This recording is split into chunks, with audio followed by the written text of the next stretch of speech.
গত পর্বে আমরা ব্যবহৃত যন্ত্রপাতিগুলোর নাম এবং আমাদের পরীক্ষার সংক্ষিপ্তভাবে প্রকাশ করেছিলাম। আজকে চলুন আমরা দেখি আমাদের বিস্তারিতভাবে আমরা আসলেই কতটুকু বিদ্যুৎ সাশ্রয় করতে পারছি সেটা নিয়েই একটু আলোচনা করি।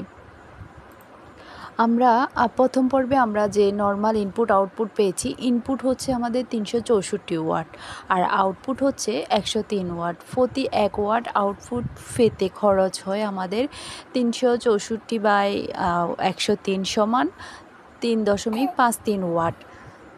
আমার থিওরি অনুসারে ইনপুট হচ্ছে 283 ওয়াট এবং আউটপুট হচ্ছে 22 ভোল্ট ইন্টু 6.03 অ্যাম্পিয়ার। তো এখানে খরচ হচ্ছে 132.66 অথবা 132 ওয়াট। প্রতি 1 ওয়াট আউটপুট পেতে খরচ হচ্ছে আমার 283/132 সমান 2.14 ওয়াট।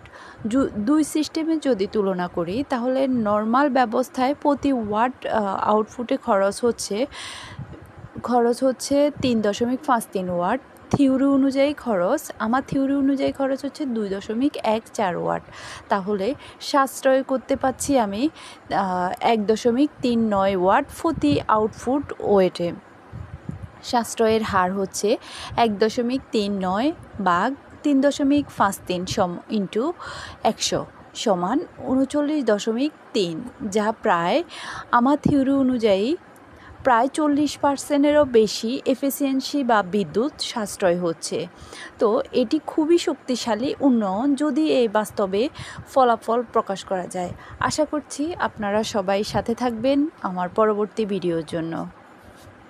ধন্যবাদ সবাইকে।